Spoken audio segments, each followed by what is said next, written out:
台中南区一搭建人工地，早起有2个工人对烟架顶头摔落来，送病院了后救无回来，市政府甲业者罚48万，下令停工。高雄新埔一间坑塑胶工厂遭火烧，这乌烟臭味也拢涉入去人家厝，环保局依照违反空污法罚业者500万。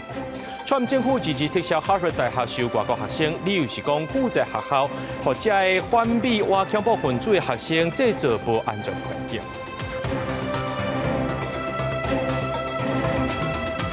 各位观众朋友，大家好，欢迎收看5月23日新闻，我是嘉豪。讲到这台中的南区有一搭建人工地，早起伫咧拆烟架时阵，说是规个放落来，有2个工人对顶头摔落来，现场就无喘气心跳，送到病院了后，犹原是救无回来。这市政府是认为讲伫咧拆时阵无遵照法规来做，而且物件囤了伤过济、伤过重啊，先甲这业者罚48万，也下令停工。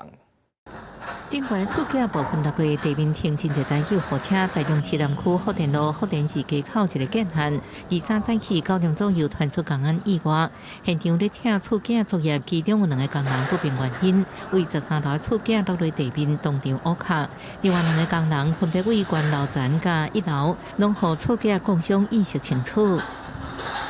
集合住宅大概500多户，我们到现场的时候，其实救护车都已经来了。目前救出的时候是2名躺在地上是没有生命征象的，那有2名，一个是全身有多处的擦伤，另外一个有大腿骨折的情况。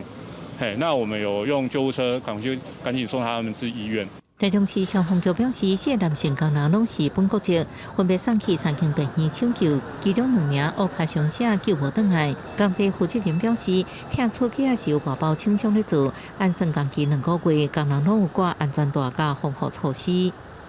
基本上我们都有那个全杯式的安全带做防护措施的。看我们上面也是有一条母锁在那个。给他们工班拆接下来要做的安全防护。如查明有违反职业安全卫生法规的一个事项呢，会予以处罚新台币3万元以上30万元以下罚款。台中市府表示，经过会同台中市结构工程技术工会会勘，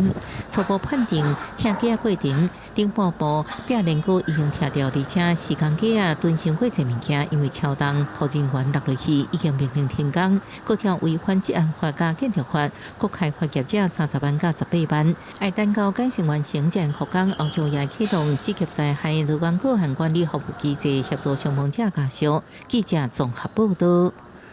来看高雄仁武有一间坑塑胶的仓库，早起发生火灾，清出乌烟，连这光山坚定拢当看到。这附近的住户呢讲，这臭味乌烟拢吸入到因兜，伫咧厝内面也着爱挂水暗。这个火势伫3点钟后就来拍花，导火原因佫需要调查。那这环保局也依照违反空污法，罚业者罚到上悬500万。几啊声爆炸的声对高雄仁武区这个仓库传出来，火势真猛，烟雾佫较惊人，乌烟是一直对天顶冲起嚟，钢线前顶顶顶，到伫较悬的所在的居民拢看得到。闻到那个很臭的味道，跟我们附近其实不太可能会有那个味道。农业嘛飞去高铁的轨道和附近的社区大楼，高铁检视了后，营运正常无受影响，不过大楼的居民却开始紧张啊。面对大楼离火场差不多100公尺，厝尾顶规个拢烟蓬蓬，入去到厝内，就算第一时间把门窗关起来，烟雾嘛是走入来，连伫室内拢爱挂炊烟。伊开始训练，我就太紧把门禁关起来啊，窗门禁关。后来你看烟都一直入来，一直入来。那因为现场是塑胶粒，所以那个黑烟比较多。那我们也调用了泡沫自己的泡沫以及临近工业区。火灾伫3点钟了后拍花，消防局表示讲，到场的时阵火势真猛，初步真歹判断导火点和导火原因，接落来爱互火调人员接手厘清。什么原因也不知道啊，因为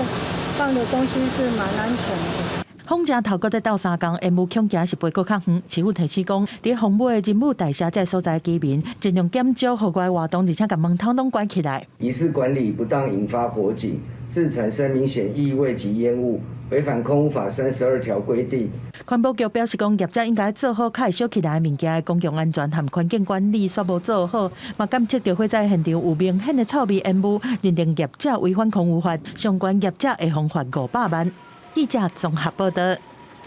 提醒观众朋友出门行路时阵，唔通一直背手机啊！讲就是台北市今下晡2点外时阵，有一台轿车经过中庆南路含这补充街时阵，先撞过红灯，弄到这过路人，搁再弄到这公车、轿车连乌多摆。这个驾驶是一个78岁查甫人，专案有8个人受伤，拢送到病院治疗。对这个画面呢，当先看到讲这路口变红灯了后，才开始过8秒，这台车就冲过车路，弄到一个过路人，路边呢，搁再弄到轿车、乌多摆，还有公车，造成一个69岁民众骨折。啊，那这汽机车的驾驶和公车乘客也有人受伤。警方调查了后，讲这弄到人的驾驶伊是无食酒，不过却发现讲这个驾驶一直拢是无驾照的，目前有送病院，啊，那这事故原因佫需要调查。行政院将地方的一般性补助款抬调，引起地方首长的不满。这台南市长黄伟哲是认为讲，就要考虑各县市的财政问题，唔通各县市总来甲抬调。啊，那民众党团今仔日伫咧立法院会要求中央爱随拨一般性补助款。不过行政院长杜永泰是回应讲，这问题上源头就是立法院台中议事。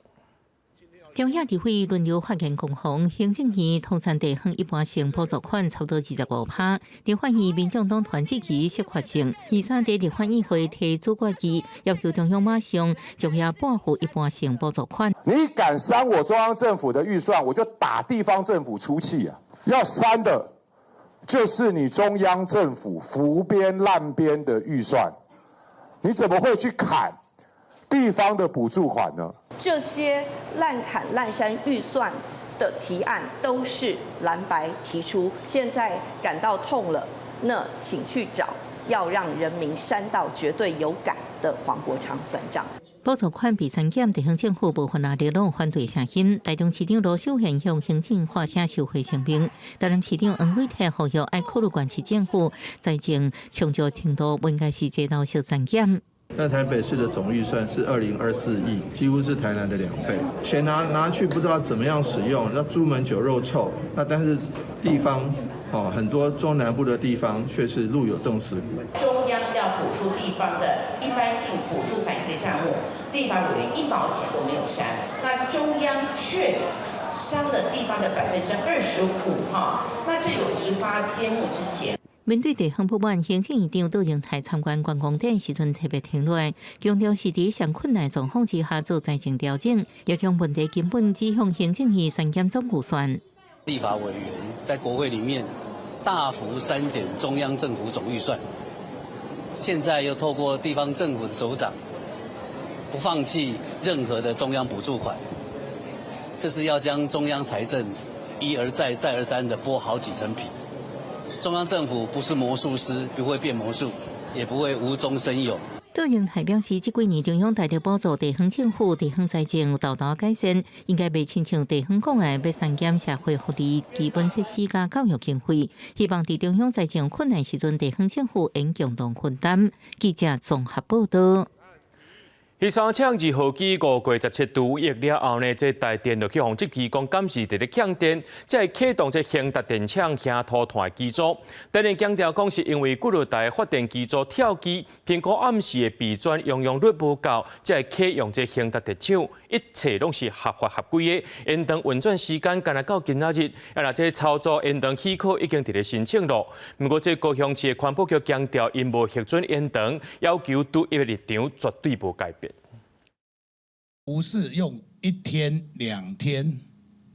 的用美来评价，用几天整个系统的震荡来否定过去几年来台电的努力，这一点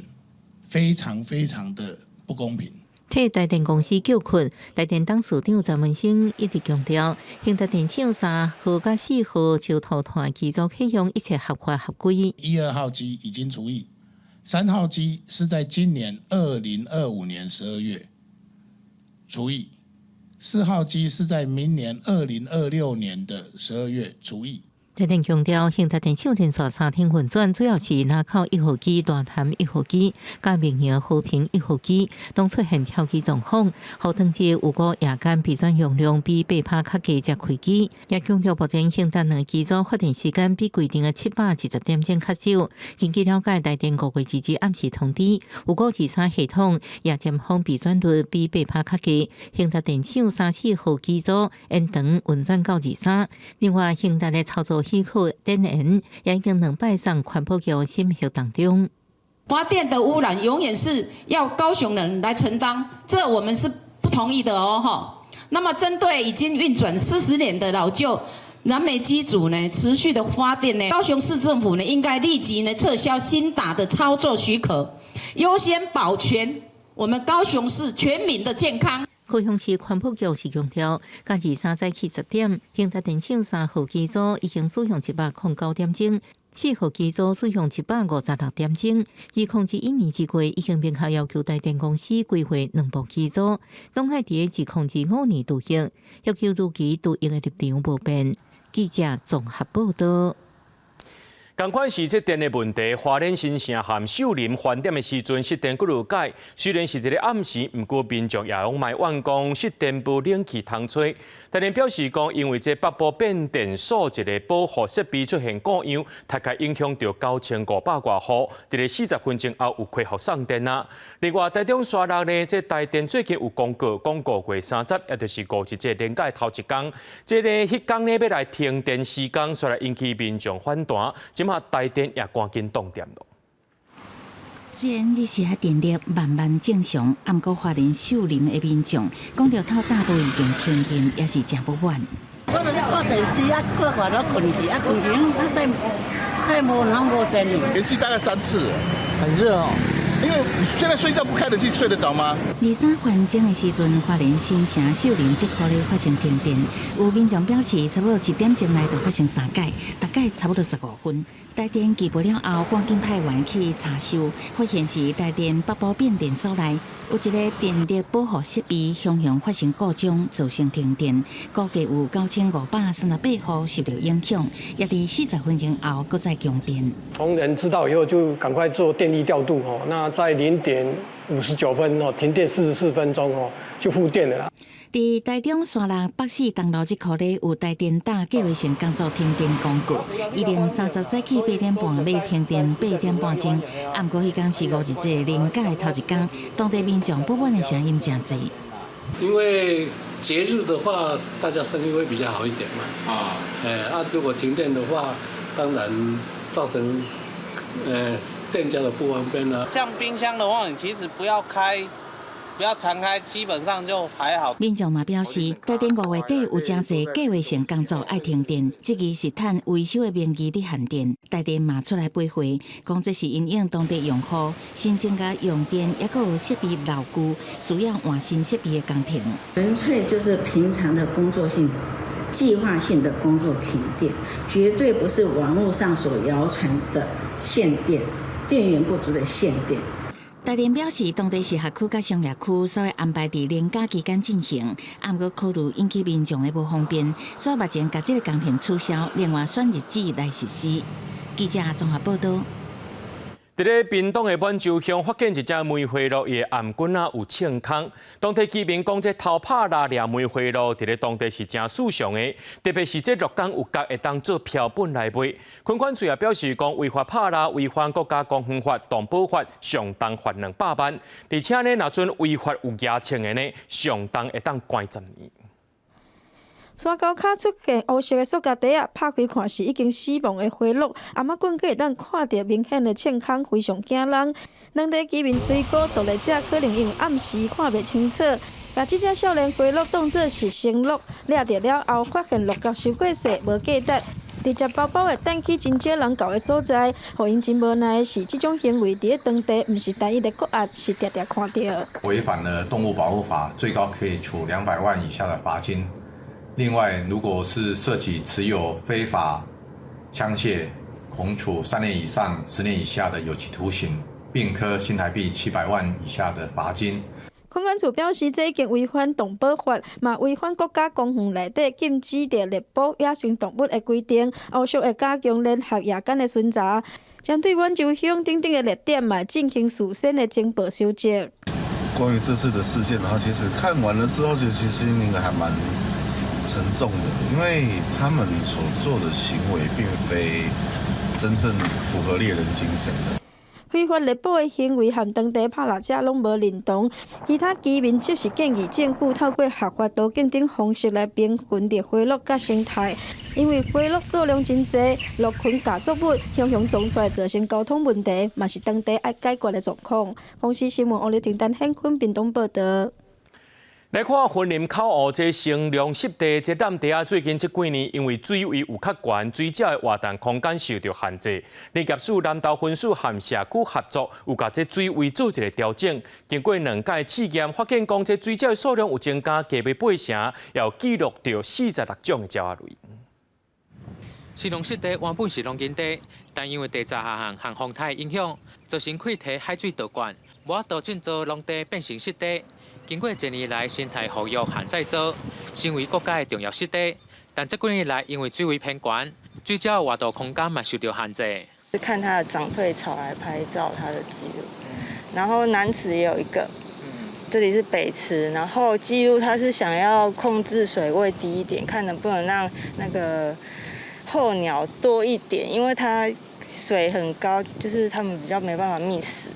林保署南投分署表示，这几年来新农湿地水位偏悬，泥潭地落落时间不足。今年会同文管府、新农社区等单位合作，为今年2月、3月头一届启动新农湿地水位调控，降低水位后发现水饺的数量增加8成。首次水位调控降低5公分，水鸟数量从172增加到317只次。增幅达84%。南投分署已规划每年9月至3月期间，每月定期调控水位，目标为长时间维持低水位，以供水鸟利用。南投分署就讲，水位经过调降后，水饺的数量增加8成，总共记录到46种鸟类，包括大白鸢鸶、鹿卡等。拢是偏爱潜水，也是落入泥潭底，是湿地生态多样性代表性指标。公司新闻王伟雄为你报道。讲到这国道7号，因为宽屏等因素一直前，上紧明年初会正式动工。行政院公共工程委员会甲交通部早起去到高雄会勘。主委陈金德就表示讲，这国道7号按算伫咧119年完工，希望会当消透南部3条国道抑个快速道路的车流量。针对着这大寮电修的争议，高公局也表示讲，目前敢若会拆一间商办大楼，也会尽全力来补偿。最大，所以我们优先会。由最主要的那个6标开始，6标依序往北。高公局人员当日甲审计委员说明国道7号的基本设计。这条国道7号全长23公里，对仁武国道10号开始，然后连接台88线，未来会连接新的高屏第2快速道路。主委陈金德表示，这条国道7号高雄人已经等17冬啊，即阵进入最后的阶段，上紧明年初动工，也希望119年顺利完工。南方的一个产业聚落。不管是 AI 还是无人机还是绿能，这个聚落呢，一直嘉义、台南、高雄、屏东会来推动，所以这条路变作相当的重要。所以今日来进行咱的基本设计审查嘛，真侪委员同齐来。如果顺势咱希望明年第一季会当动工。国道7号干那宽屏就用12冬的时间，尤其这条路是为着要让大车会当直接行国道，同时疏解国道1号甲台88线的车流，因此经过所在拢是市区较侪。高公局表示，为着要减少用地征收的争议，路线尽量走公家地。去年大寮地区的路线用地争议，因也用上大的努力去排解。苹果原则上，阮是会行对工商路这个路人来对遐来经过唯一会拆迁的，就是咱中华置地遐有一栋迄个办公大楼，会拆伊的一部分。这个部分阮会来利用补偿的方式来甲补偿。14年前核定国道7号的时阵，经费是600多亿，即马总经费已经破1300亿。陈金德强调，精彩的部分国家预算拢有安排，等待完工了后，将会当提升南部县市的产业发展。记者柯家祖、柯兆勇、高永昌报道。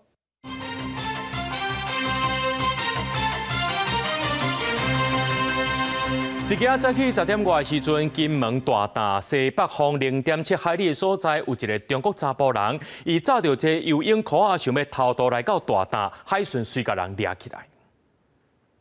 许方艇在大胆岛西北方0.7海里处，发现一名中国籍男子身上套着游泳圈求泳，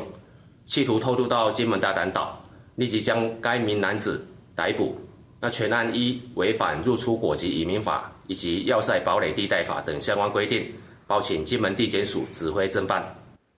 也因为金门的大潭离中国厦门仅4.4公里尔，海巡署表示讲，无排除中共搁再利用偷渡案件进行认知作战，用这上介少的成本来了乱民心士气。5月20当天呢，有2个中国人想要偷渡到金门的自大，海巡已经完成这加强巡防，而且有加强这防卫强化措施。讲到这间谍案一直咧发生，总统赖清德3月宣布要恢复军审，那在今仔日的最高检和国防部举办军法新册发表会，国防部长郭立雄就表示，这是国防和司法做伙来守护军纪国安的起头，也强调讲这军审要重新来开机。检察总长呢邢泰昭就表示，这是为着日后修正军事审判法、恢复军事审判大省做的准备工课。这几年强调案真济，总统赖清德3月中提出5大国安统战威胁，17项因应策略，搁宣布要恢复军审，互军法官转来到第一线，已经开始研究修法的国防部部长郭立雄就话讲，要互军事审判重新开机。如何让司法深入理解部队的任务特性与纪律的要求，成为我们急需回应的课题。对军事审判来重新开机啊！国防部拟定5大司法方向，军事审判案件限在军人职务犯罪，像讲违反效忠国家职责罪章，制定军事法院组织法、军事检察署组织法，一些军事法院、军事检察署制定军法官人事条例等法规。军法官必须具备军事历练，确保军法审判符合公平审判原则，正当法律程序的宪法要求。而且军审适用对象是现役军人，共犯是退伍军人。也是百姓无伫这个范围内。尤其是外部势力对我国军队的渗透跟威胁，恢复强化军事审判制度，的确是当务之急。我想，我们军法官可以胜任各项的一个挑战，善用军司法机关建制的专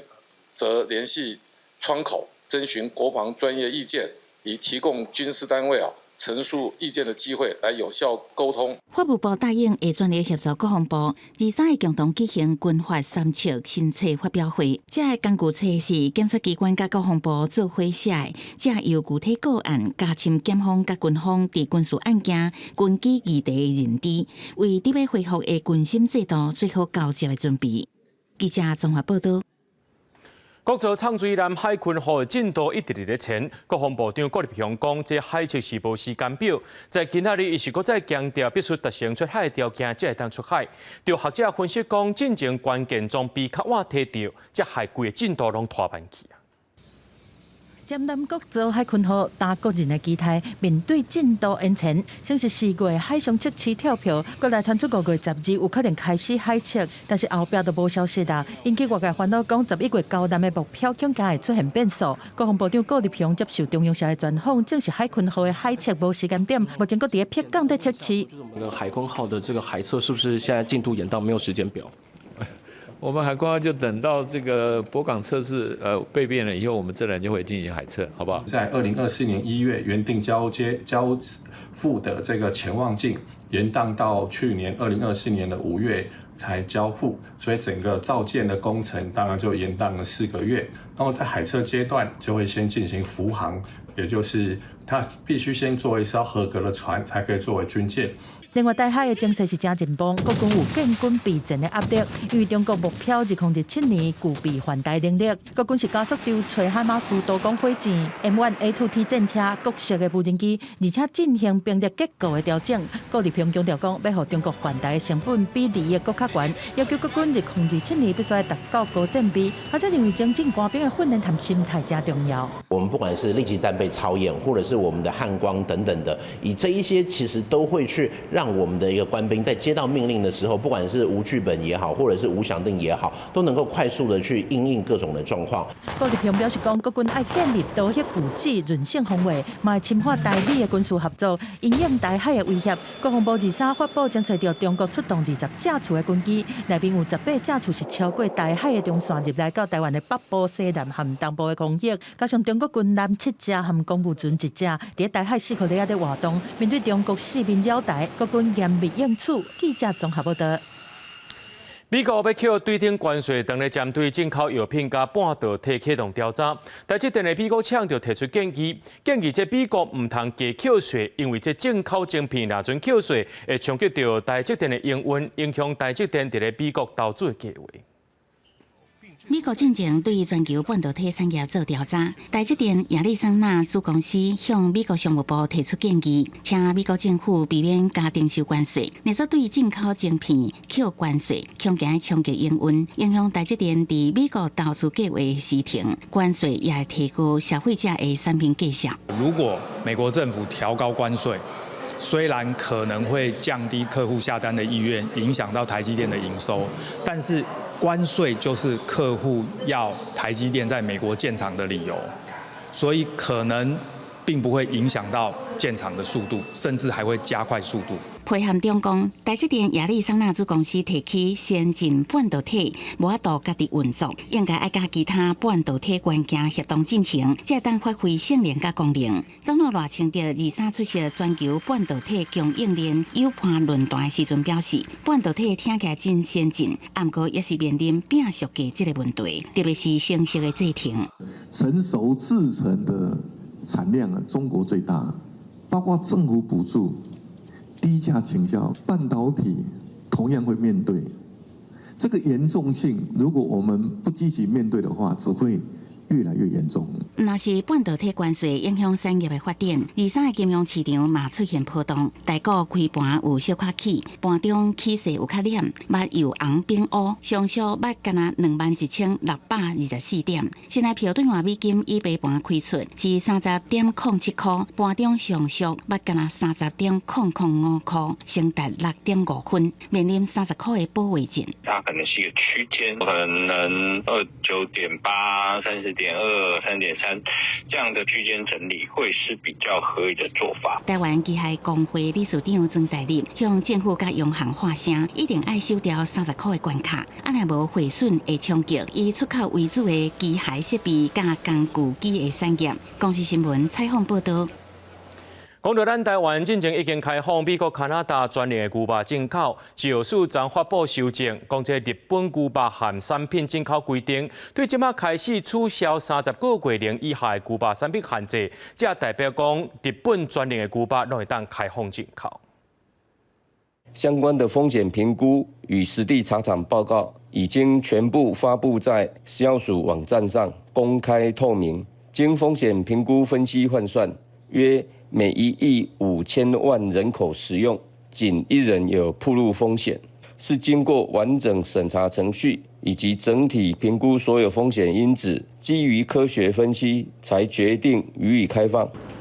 食药署表示，讲国内牛肉有9成是进口的，也那这日本的牛肉占1.4%。日本最后一个公布正是在2009年，世界动物卫生组织认定日本是风险较低国家。不管倒几个月牛呢，倒一个部位拢是安全的。这是药署也表示，讲是按风险分析审查完整，除了有书面审查，也召开3届专家会议。2022年也有专家去到日本勘察，根据着这科学的分析，决定要来开放。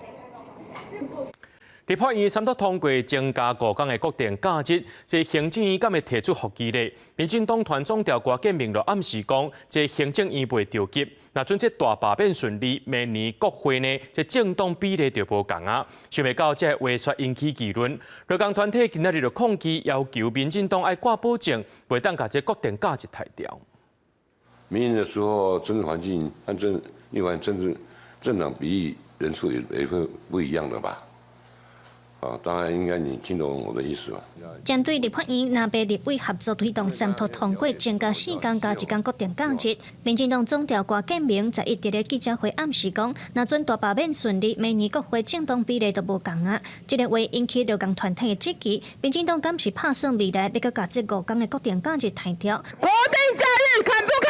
民进党请回答。劳团动员100多人23日来到民进党部外口抗议，提出3项诉求。如果你不想要冲击大罢免，现在这3个方案，第一个公开承诺过半立院过半不会砍价；第二个，提出你认为进步的价值的国定假日，并且列为放假日，实质来推动；第三个，特别休假不分年资，来全体加3。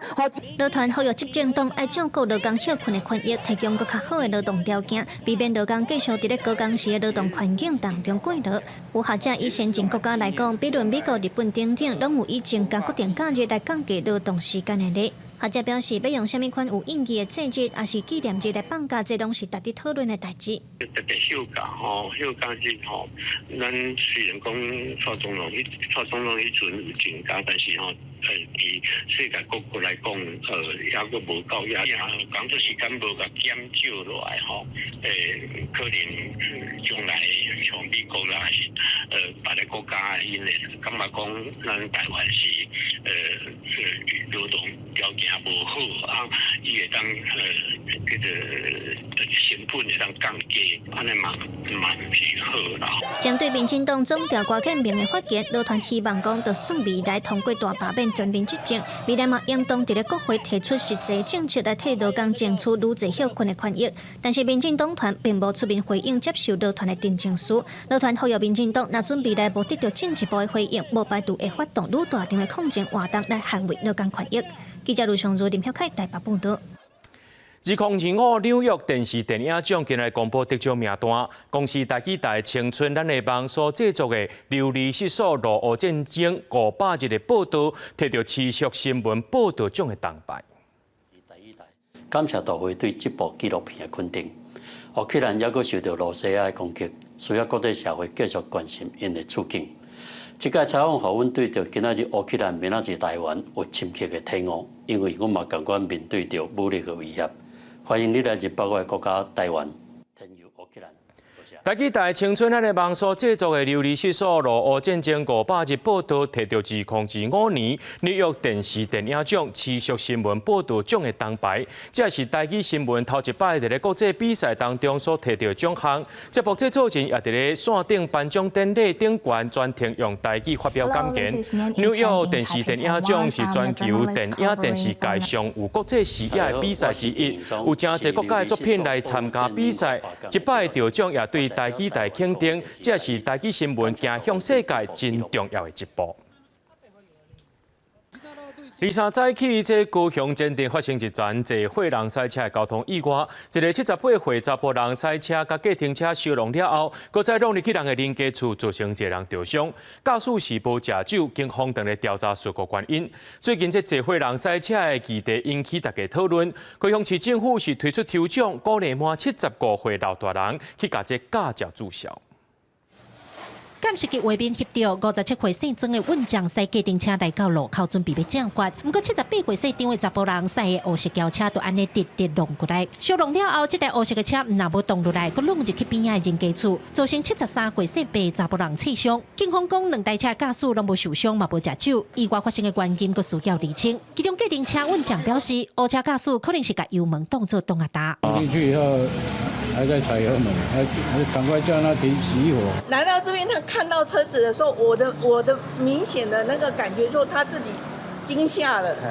然后就自己不知道要怎么办了。细张的驾驶家属表示，伊无高血压嘛无忧痕，驾照嘛是拄换无偌久，平常时赛车拢正常，这摆可能是因为常常看到车紧张，维护环境才会弄起哩。这几天因为三劫的事件，也有侪岁人讲有适合赛车的议题引起关注。高雄市交通局即摆推出缴销驾照换抽奖的活动，鼓励75岁以上的时代将驾照缴销，出门换坐大众交通工具。交通局表示，民众只要把这张自愿注销的册计师写好，甲驾照做回寄去监理所，完成注销证书，就会当参加抽奖。即日起至114年7月31日止，年满75岁以上长者，只要完成驾照缴回，就可以获得100元的商品卡，还有机会抽中价值新台币1600元的最大奖——台湾铁路周游券 TR Pass 5日票。交通局表示，人若有血、目睭健康，拢会退化，环境嘛变慢，这拢会影响到赛车的判断。因望透过抽奖活动，会当提升社会人交销驾照的意愿。记者柯家族、柯兆阳、郭永昌报道。国内最近呢，这天气无稳定，大雨汹汹一个来，台北捷运的分乌线列车也捌出问题。台北捷运有找专家针对分乌线做总体检，除了加强现有的预警系统，针对着这列车系统设施和营运3大面向来做检视，而且也针对着最近这3年较接发生的车门设备，还有动压系统进行改善。为了来应对这极端气候和强阵雨，分乌线也会看进行调整路段和速度，而且会派人伫咧车顶监控。讲到这香菇是营养，而且有经济价值，而且靠温度、湿度为主，变成用电，大部分拢种伫咧关山较济。不过因为山里较欠电，这钢筋院用long电共生技术，利用这太阳能来发电，协助尖石乡的原乡部落来种香菇。今日来边仔内底全部拢种满香菇，而且每一蕊香菇看起来拢真大蕊。边仔个控制湿度的机器甲电风，这些设备用电拢是来自边仔外口的太阳能板。专家指出，种香菇的用电量1分地一个月平均只要3度至5度的用电量，所以真适合农电共生技术。这边是空调跟那个加湿器，所以我们可以控制这边的湿度，让它符合这个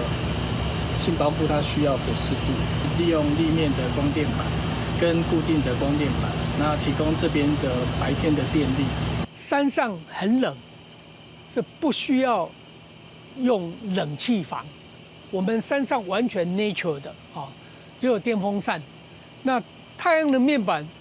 供电风扇的电是足足有余，因为1平方公尺8个小时可以照电差不多1度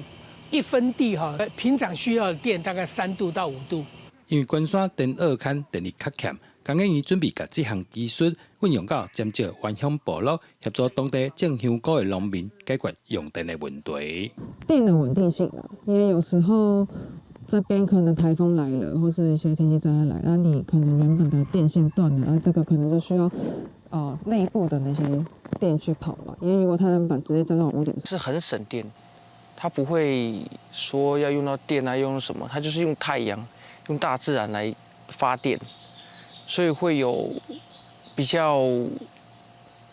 接近那种，就是用原生态去种这些香菇，去养这些香菇。透过太阳能来提供控制温度甲湿度的用电，除了有效解决山顶用电问题，为原乡部落创造出高经济价值的农作物，也有有心想要回去部落的少年，我到老店部落转嫁甲生活。记者杜文和新竹报道。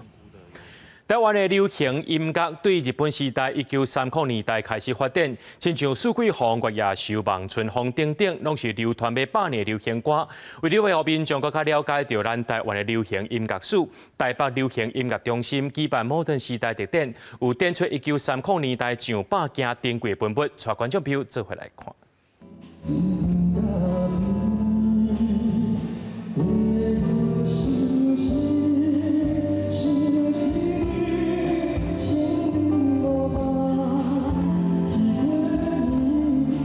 歌手柯富凯唱的这条《巴西食地店》，歌词的创作者陈君玉是日本时代哥伦比亚唱片公司的文艺部长，是1930年代开创台湾流行音乐真重要的人物。但经过90年，《巴西食地店》这个唔捌发表过的作品，经过台北流行音乐中心董事长黄文玲为书写曲，伫咧摩登时代特定开幕一天对外发表。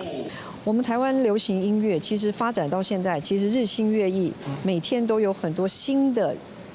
对于流行音乐很多的热情的人想要进入，但是我觉得应该多少都要了解一下台湾流行音乐的历史来源。亲像四季红、月夜愁、望春风等等，拢是对日本时代唱到当的歌曲。这个摩登时代特展，除了通看到真100年历史的流行机曲盘，然后伫咧陈君玉和丁武宪的家族后辈学者等等的协助之下，嘛提供大量的创作手稿、相片和报纸杂志等等，拢总有超过100件文物。伊的一寡文献资料，嘛有伊的迄个剧本，对哦，伊还有剧本的，还没有呈现在世人的面前，所以讲希望营帮这个北流结束了，够有一个机会，我陈俊义再贡献更多的东西让大家知道。其中嘛有学者对日本民俗博物馆甲3条毋捌公开过歌曲转录回来台湾，包括第一位女高音林时浩，也有顺顺丁武宪唱的歌，特点嘛专讲再现日本时代通食咖啡、听音乐的食地点，互民众毋若通看展览来了解台湾流行音乐发展史，也通体验当时乌狗兄、乌鸟子的生活。记者卢尚如、林秀凯台北报道。美国川普政府一致下令撤销哈佛大学收外国学生的权利，理由是校方故在这反美或恐怖分子的学生制造不安全的校园环境。这国土安全部要求哈佛在72点钟内，要把这外国学生违规资料交出来，才有机会恢复招生的资格。不过哈佛是认为讲，政府安尼先做是违法的，对校园和国家造成严重伤害。促销联邦补助款促销4号免税代goo拢无法度予哈佛大学克服，乖乖接受联邦政府的改革要求了后，川普政府支持透过国土安全部宣布，为即麦开始撤销哈佛大学的外国学生甲访问学者的计划认证，也就是讲，目前哈佛校园6800个为世界100多个国家来国际学生，拢爱面临转学或者是失去合法居留身份的风险。国土安全部长诺姆伫社群媒体发文，爱美国所有大学甲教育机构将这代志当作一个警戒。Harvard said that this is unlawful. They said that they're working as quickly as they can to get answers to students about how they can stay on campus, and they said that it's one more example of retaliation from the Trump administration. 诺姆指哈佛放任反美亲恐怖分子学生制造出不安全的校园环境，佮要求哈佛72点钟内交出外国学生的违纪资料，才有机会摕回这招生资格。The Trump administration wants to remove students who've provided support to designated terrorist organizations like Hamas, and they want to be able to know which students have done that,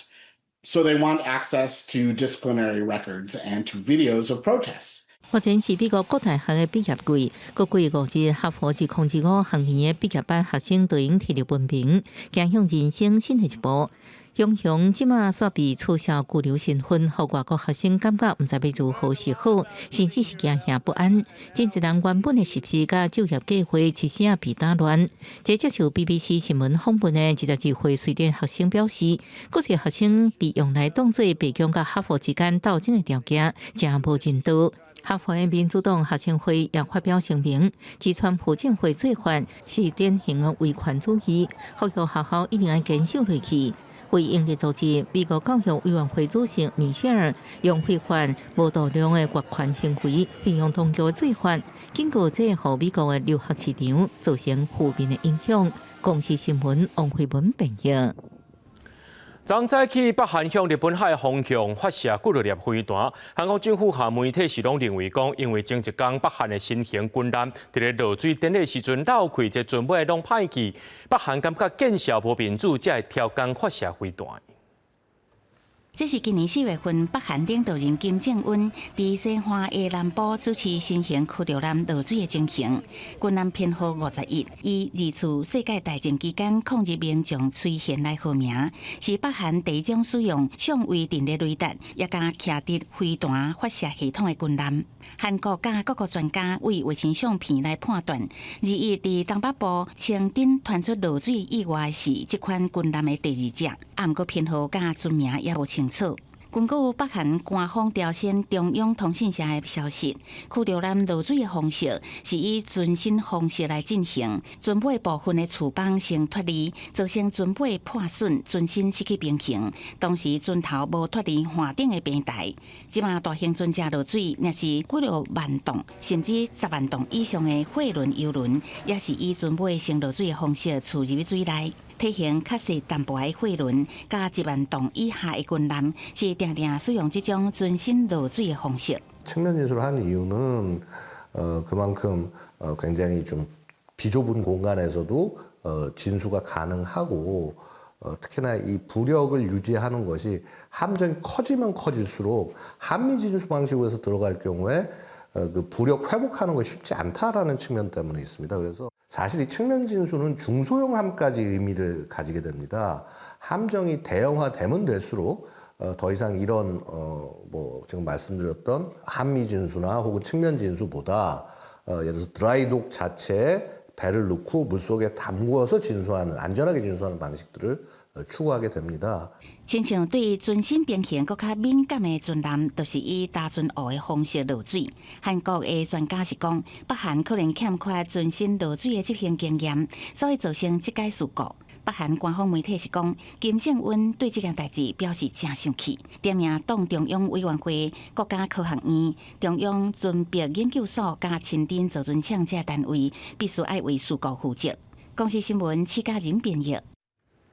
嗰落今年世界上上届幸福的国家排名，丹麦是排伫咧第2名。不过昨呢，丹麦国会却是81票赞成，21票反对，修法通过2024年甲公民退休的年龄有关到70岁。目前这丹麦退休年龄已经是67岁啊！这个消息传出来，有真侪民众是真不满的，是因为这丹麦经济真健全，退休年龄却是欧盟国家内面上界悬的。虽然丹麦全年有一半时间拢伫落雨，气候湿冷，税金高悬，不过社会福利政策的完善，提升丹麦人普遍幸福的感受，因为安尼得到今年上幸福国家的第2名。不过22丹麦国会通过修法。到2040年，若是1970年12月31日以后出世的人，拢爱工作到70岁才会使退休。其实早伫2006年，丹麦政府就已经制定，甲退休的年纪甲平均寿命绑做伙，来决定个人退休的年纪，并且每5年增加1岁。也就是讲，即摆2025年，丹麦人的退休年纪是67岁，到2030年就会增加1岁到68岁，到2035年，丹麦人爱到69岁才会当领退休金。BBC 报道，有47岁厝顶装修工人不满的表示，因是工人阶级的体力劳动者，甲其他坐办公室的员工情况无同，变侪岁退休根本就无公平。过去几礼拜，为了阻止政府修法，首都哥本哈根已经发生真侪场由工会支持的抗议活动。民众的诉求是，丹麦经济健全，不过修法改做2040年70岁退休，这已经是全欧盟国家当中上悬的。而且，侪岁人到时阵会失去有尊严的老年生活，像讲伫瑞士，民众63岁就会当领退休金。伫意大利，即马虽然是67岁，不过预定2026年可能就会修改法律。2023年5一劳动节，法国各大工会发动全国示威，拢总有230万人上街头响应，引用正激烈的手法抗议总统马克宏政府，把退休年纪为62岁调悬到64岁。不过当时伫街头小民嘅示威，并无影响法国政府的决心。马克宏到尾用宪法第49.3条，写过国会表决，强行通过法案。马克宏当时除了互反对党发动无信任投票，支持率嘛大幅度降低。公司新闻安如梅编译。各位观众朋友来看明仔载天气。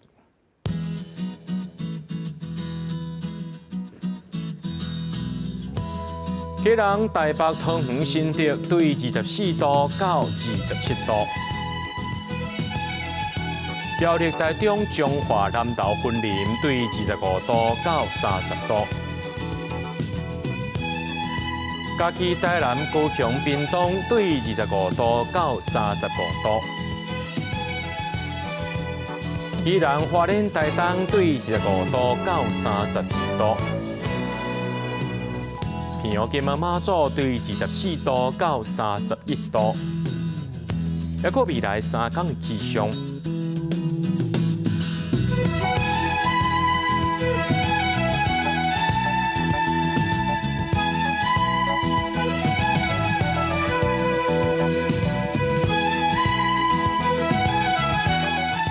新闻最后感谢各位观众朋友收看今日 AM 新闻，我是嘉豪，咱再会。